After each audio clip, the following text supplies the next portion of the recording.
Hello everyone, welcome back to the channel. So today we are doing a complete revision of BHIC 113 History of India 7 1857 to 1950. Okay, so if you are prepared these topics properly, you can cover most important long answer and understand the complete flow of the Indian history during British rule. Okay, so don't just memorize but understand the story of India's freedom struggle. Okay, so let's begin. Now we have our first topic is Revolt of 1857. Okay, this is a very important topic. Like always, examiner take this question related to the Revolt of 1857. इससे related कुछ ना कुछ आपके पास जरूर आएगा. Okay, so causes, nature and impact ये हम जानने वाले हैं. So first like question आता है discuss the causes and significance of the revolt of 1857. उसके बारे में आपको डिस्कस करने के लिए क्वेश्चन आता है या इससे रिलेटेड कुछ आता है तो आप यहाँ पे इसको प्रॉपर लिख सकते हैं. तो सबसे पहले देखते हैं the revolt of 1857 was the first major uprising against British rule. तो 1857 का जो कि रिवॉल्ट था, विद्रोह था ना, ये फर्स्ट टाइम ऐसा था जबकि इंडियंस ब्रिटिश रूल के खिलाफ आवाज़ उठाई थी. ओके, उसी में अगर आप स्कूल टाइम पे भी अगर आपने पढ़ा होगा तो उसमें आता है मंगल पांडे का नाम, ठीक है, या उस टाइम पे जो सैनिक थे उन्होंने कैसे अपनी आवाज़ उठाई थी, तो वो हम पढ़ने वाले हैं इसके अंदर बेसिकली. तो सबसे पहले लेकिन imagine people from different background, soldiers, farmers, rulers, but all become unhappy with the British rule. But why? So there was like many types of causes and बहुत सारे reasons थे. अगर causes की बात करें तो first आता है political. तो पॉलिटिकल क्राइसिस में क्या आता है, जो उस टाइम पे जो ब्रिटिश थे ना, British use the doctrine of left and annexed Indian kingdoms. ठीक है, doctrine of left annex of the state like Awadh. तो बेसिकली उस टाइम पे क्या होता, फॉर एग्जांपल अगर देखें तो Awadh was taken under British control. Awadh जो था ना वो ब्रिटिश कंट्रोल के अंदर अंडर आ गया था. इकोनॉमिक क्राइसिस की बात करें तो इसमें आता है हैवी टैक्सेस बढ़ा दिए थे, ठीक है, ज़्यादा टैक्सेस बढ़ा दिए थे. Destruction of Indian industries. Okay, like local business, जो बिजनेस थे वो सफ़र कर रहे थे. जो लोकल इलाके में जो भी काम हो रहा था छोटे लेवल पे, जो इंडियंस का लाइक स्टार्टिंग से जो काम चल रहा था वो ठप हो रहा था धीरे धीरे करके. और मिलिट्री की अगर बात करते हैं तो मिलिट्री में क्या हुआ, डिस्क्रिमिनेशन आए, ठीक है, डिस्क्रिमिनेशन इन पे and promotion of Indian soldiers. Okay, like कि उस टाइम पे क्या हुआ कि मिलिट्री की अगर बात करें तो इंडियन सोल्जर्स जो थे वो बहुत लाइक की प्रॉब्लम फेस कर रहे थे उस टाइम पर. फर्स्ट रीज़न था लेस सैलरी था, एंड सेकंड था कि फ्यू प्रमोशंस, यानी बहुत कम प्रमोशंस होते थे. ठीक है, होते तो होते, अदरवाइज नहीं होते. पॉलिटिकल के अंदर एक और चीज़ अगर हम देखें तो उस टाइम बेसिकली क्या रूल लेके आए थे जो ब्रिटिश थे, ब्रिटिशर्स, वो ये रूल लेके आए थे कि जो किंग है, अगर किंग का कोई अपना लाइक कि उनका कोई अपना बच्चा नहीं है, ठीक है, तो वो किसी और को लाइक अडॉप्ट नहीं कर सकते, बल्कि जो उनका जो भी राज्य है वो किसके अंडर आ जाएगा, वो ब्रिटिश के अंदर आ जाएगा. ठीक है, एंड सोशल एंड रिलीजियस की बात करें तो fear of conversion to the Christianity, ये सबसे बड़ा फेयर था उस टाइम पर. लाइक लोगों के अंदर फेयर आ गए कि मे बी जो जो कि ब्रिटिश हैं वो उनका लाइक धर्म परिवर्तन ना कर दें, ठीक है, उनको क्रिश्चियनिटी के अंदर ना लेके आ जाएं या फिर उनको उसके लिए दबाव ना डालें. तो many people like fair British influence in traditions and religion. तो ठीक है, अगर उस टाइम पे इमीडिएट क्रिस की बात करें तो सबसे पहले क्या आता है, यूज ऑफ ग्रेट्स कार्टरेज. तो बेसिकली उस टाइम पे क्या हुआ था ना कि जो सोल्जर थे, soldier believe that cartridge conducted animals fat, है ना, यानी कि जो जो भी उस टाइम के सोल्जर्स थे तो उनके बीच में क्या बातें फैली कि कहीं ना कहीं हो सकता है कि जो भी उनके पास नए कार्ट्रिजेस आ रहे हैं, जो कि उस टाइम पे बेसिकली उनको जो बंदूक चलाने से पहले उनको उसे मुंह से निकालना पड़ता था, तो उसमें लाइक कि पेग या फिर बीफ वगैरह की जो चर्बी है उसका यूज़ हो रहा है, उसके चमड़े का यूज़ हो रहा है. इस वजह से उन्होंने क्या करा उन्होंने विद्रोह छेड़ दिया वहां से, ठीक है, उन्होंने बहुत सारे लोगों ने काम करने से मना कर दिया, इस टाइप से चीजें हुई। अगर नेचर की बात करें, not fully nation but wide spread prevalence, तो यहाँ बेसिकली सारी चीज ना प्रॉपर नेशनल तौर पे स्टार्ट नहीं हुई थी, है ना, हर चीज वाइडली उस पर स्टार्ट नहीं हुई थी, बट जो कि चीजें थी ना आफ्टर लाइक 1857 जो प्रोटेस्ट हुआ उसके बाद, ठीक है, जो रिवोल्ट था 1857 के बाद, धीरे धीरे करके लोगों को रियलाइज होना स्टार्ट हुआ, ठीक है, लोग आगे बढ़ के सामने आए, लोगों ने पार्टिसिपेट करना स्टार्ट करा प्रोटेस्ट वगैरह में, ठीक है, जिसमें कि इवन जो उस टाइम के सोल्जर्स वगैरह थे जो कि ब्रिटिश के अंडर वर्किंग थे, उन्होंने भी इसके ऊपर अपना जो था प्रतिक्रिया दी, ठीक है। अगर सिग्निफिकेंस की बात करें, लाइक इसका रिजल्ट क्या हुआ, तो end of the east India company rule, यहाँ से ईस्ट इंडिया कंपनी का जो रूल था वो खत्म हो गया, और बिगिनिंग किसकी हुई, डायरेक्ट क्राउन रूल की। डायरेक्ट क्राउन रूल का मतलब ये है कि जो अब जो कि ब्रिटिशर्स थे ना, वो अब डायरेक्ट इंडिया के ऊपर रूल कर रहे थे 1858 से, ठीक है। And rise of Indian nationalism in later year, साथ साथ अगर देखें तो आगे चल के धीरे धीरे करके जो लोग थे, लोगों के अंदर देश के प्रति लाइक की एक नेशनलिज्म आया, ठीक है, देशभक्ति की भावना आई लोगों के अंदर, ठीक है। तो अब आता है हमारा second part, British economic politics in India, ठीक है। इसमें सबसे पहली चीज क्या है, explain the impact of British economic policies on India. तो यहाँ पे सबसे पहला क्या है, British policies were designed to benefit Britain. Basically यहाँ पे जो Let's come on the our third part, which is growth of Indian nationalism. So question आता है इससे related कई बार, trace the rise of Indian nationalism in the 19th century, ठीक है। So explanation की अगर बात करें तो Indian nationalism developed slowly under British rule. Basically यहाँ पे क्या है कि how did Indian begin thinking as one of national nation. Okay, Indians के अंदर लाइक नेशनलिज्म कहाँ से आया, तो रीज़न क्या था, सबसे पहले अगर बात करें इसके रीज़न की, तो there was a many factors. First, western education, जो बाहर से जो कि वेस्टर्न एजुकेशन था, उससे लोगों को रियलाइज़ हुआ लाइक कि उससे पता चला कि फ्रीडम भी कुछ चीज़ होती है। अगर सेकंड चीज़ देखें तो role of press and newspaper, ठीक है, न्यूज़पेपर एंड प्रेस से पता चला। Economic exploitation, awareness, awareness of exploitation, social reform movement, ठीक है, social and religious reform movement से इनको चीज़ें रियलाइज हुई उस टाइम पे, लाइक चीज़ें जो थी धीरे धीरे करके ही आगे बढ़ी, ओके। एंड अगर slowly people realise we need political representation, ठीक है, we need political representative, so this like eventually led to the formation of Indian National Congress in 1885, okay। तो इससे क्या हुआ, formation of Indian National Congress in 1885। अगर देखें तो India की जो सबसे पुरानी पार्टीज में से आता है वो कौन है, कांग्रेस है बेसिकली, है ना, जिसकी जो कि शुरुआत हुई कब हुई है, 1885 में उसकी शुरुआत हुई थी, ठीक है। जहाँ लोगों को रियलाइज हुआ नहीं है हमें भी कोई एक ऐसा लीडर चाहिए जो कि हमें गाइड करे, हमें लीड कर पाए, right. Now let's come on our fourth part, Indian National Congress, INC, early phase. The questions comes related to this. Discuss the objective and method of early Congress 1885 to 1905. ठीक है, ये questions आते हैं इस related कई बार कि early Congress leaders were called moderates. Okay, so their goals was like basically early.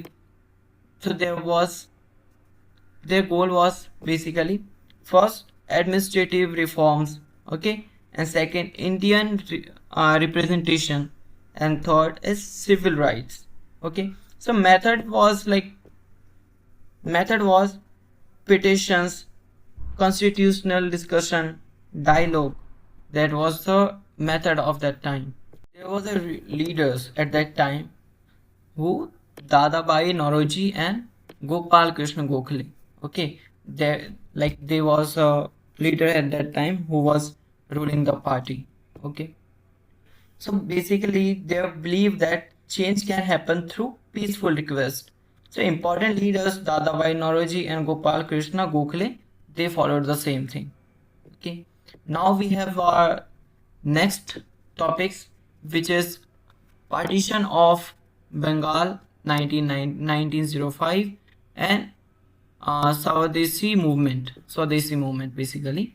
So question comes related to this, like explain the Swadeshi movement and its importance, like Swadeshi movement की important क्या थी, क्यों जरूरी था वो, ठीक है. So in 1905 British divided Bengal. Okay, people strongly protested on this. Okay, so this becomes like Swadeshi movement. Swadeshi movement. So meaning use Indian products. Okay, use Indian products, back out foreign goods, and promote Indian education and businesses. Okay. स्वदेशी movement का जो मतलब था वो क्या क्या था कि पहला use Indian products, second back out foreign goods, ठीक है, back out foreign goods, and third promote Indian education and businesses.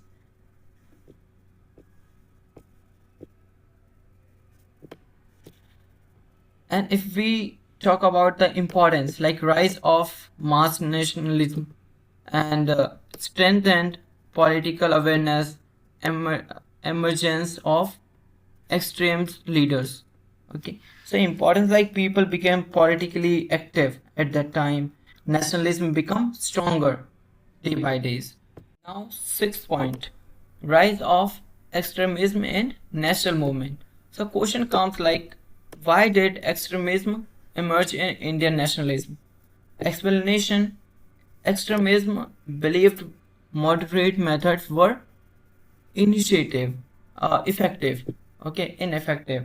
So basically some leaders felt moderate methods were too slow, so a stronger approach to emerge basically. So causes like reasons was, first, feature of moderates, and second, partition of Bengal, and third, economic hardship. Okay. And leaders, if we talk about like leaders at that time, Bal Gangadhar Tilak was there, Vipin Chandra Pal was there, and Lala Lajpat Rai. Okay. And method they applied: first, back out, okay, boycott, Swadeshi, and national education. So this changed Indian politics significantly. Okay. Now we have our seventh point. Seventh point is Gandhi's early movement. Okay, Gandhi's early movement. So describe Gandhi's role in Champaran, Kheda and Ahmedabad movement. Okay, इस type के कई सारे उन्होंने जो आंदोलन करे थे वो आपको यहाँ बताना है. इससे रिलेटेड चीजें. एक्सप्लेनेशन की अगर बात करें तो Gandhi introduced mass participation in politics. So Gandhi ji ने क्या करा था, मास पार्टिसिपेशन को पॉलिटिक्स के अंदर लाइक इंट्रोड्यूस किया था. ओके. सो फर्स्ट, नाउ एंटायर्स are major turning points. Like यहाँ पे जो था ना बेसिकली ये बहुत मेजर टर्निंग पॉइंट था. अगर आज़ादी की बात करें तो, इंडिपेंडेंस की बात करें तो उससे पहले का. तो first Champaran happened in 1917. Farmers like protest exploitations. Okay. And Kheda happened in 1918, जिसमें कि फार्मर्स जो थे वो डिमांडेड द टैक्स रिलीफ, जिसमें फार्मर्स थे वो टैक्स रिलीफ मांग रहे थे. ओके. जिस Champaran was for indigo. Okay, indigo जिसको हिंदी में नील की खेती कहते हैं, राइट. तो उसके लिए ये प्रोटेस्ट था फर्स्ट.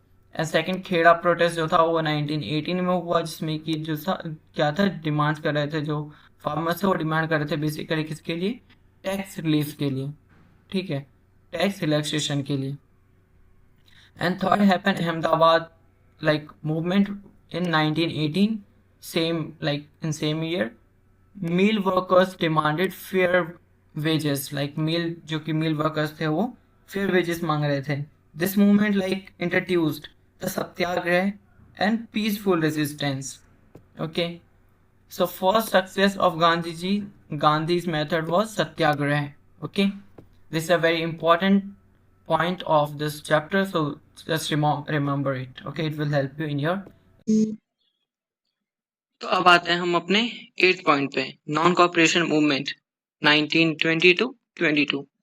सो क्वेश्चन आता है बेसिकली से रिलेटेड कि explain causes and withdrawal of the non cooperation movement. उस टाइम के जो भी नॉन कॉपरेशन मूवमेंट थे उसके बारे में आपको बताना है, बेसिकली एक्सप्लेन करना है कि रीजंस क्या थे, ठीक है, फीचर्स क्या थे उसके। एंड अगर एक्सप्लेनेशन देखें तो launched after Jallianwala Bagh and खिलाफत इश्यूज। तो यहाँ पे बेसिकली क्या है, जलियांवाला बाग कांड और जो खिलाफत इश्यूज थे उसके बाद ये चीजें स्टार्ट हुई उस टाइम पे।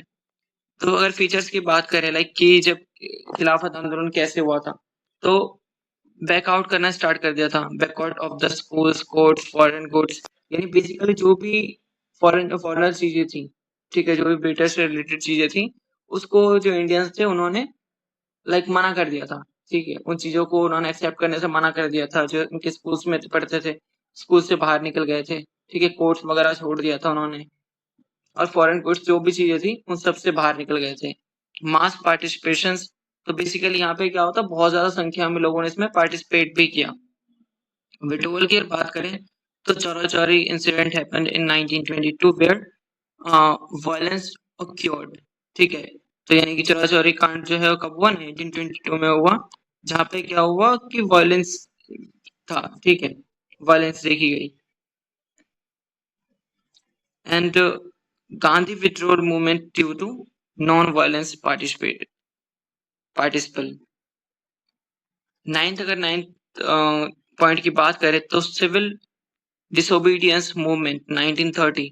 तो यहाँ क्या वो basically discuss the first like question discuss the significance of the salt march. जो सॉल्ट मार्च है उसको दांडी मार्च भी कहते हैं, ठीक है, इसमें कंफ्यूज नहीं होना। Salt march was the symbolic protest against British monopoly. तो ब्रिटिश के जो कि अगेंस्ट था, ये बहुत बड़ा एक मूवमेंट था उस टाइम पर, जिसको कि दांडी मार्च जो है, दांडी मार्च भी कहते हैं। Dandi march happened in 1930 led by Gandhi ji, okay.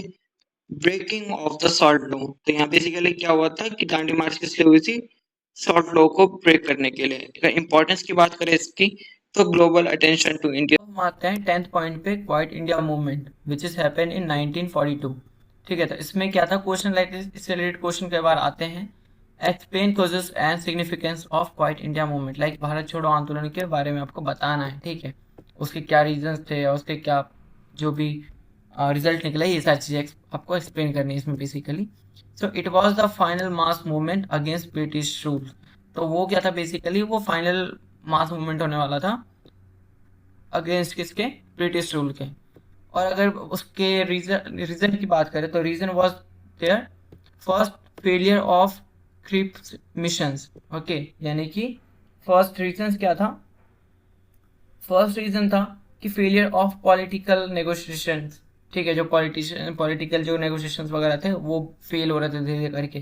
And second point था hardship during world war two, okay. World war two उस टाइम चल रहा था, लाइक कि हम जानते हैं कि जो ये है ना, ये पूरे लाइक वर्ल्ड का ना सबसे खतरनाक टाइम हुआ करता था, ठीक है, सबसे जो कि सबसे दर्दनाक मूवमेंट कह सकते हैं, ठीक है। लोग बहुत एम्बेरस फील कर किया उस टाइम पे उन्होंने, ठीक है, लोगों को बहुत ज़्यादा प्रॉब्लम झेलनी पड़ी।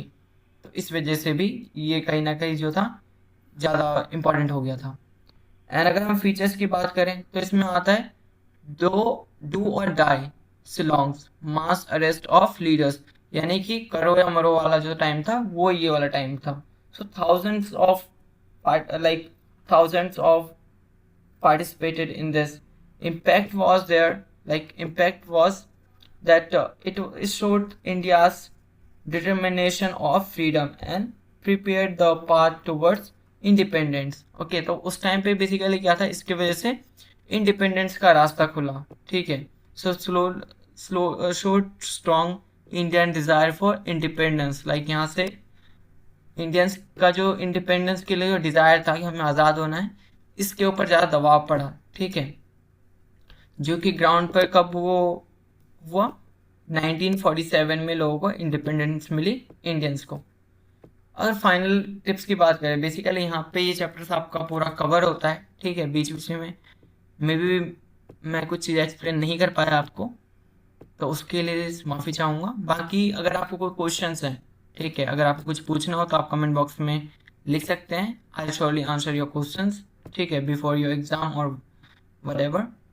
तो यहाँ पे final tips for exam, like if you revise this only 10 topics properly, अगर आपने 10 टॉपिक्स प्रॉपर तरीके से रिवाइज कर लिया ना, so you can cover most long answers questions, okay, and you can easily attempt easy and short notes, and you will understand full BHIC 113 structure। तो basically 113 का structure ना इन्हीं चीज़ों पे बेस्ड है, ठीक है, इंडियन मूवमेंट्स वगैरह पे। तो आप अगर इसको सही से पढ़ लेते हो तो मेरे अकॉर्डिंग आप किसी भी क्वेश्चन का आंसर देने में लाइक समर्थ हो, ठीक है, आप दे सकते हो कोई भी आंसर ज़्यादा बिना प्रॉब्लम फेस करें, ओके। एंड अगर आपको ये वीडियो अच्छी लगी हो तो do like share and subscribe, okay. Now see you in the next class, thank you.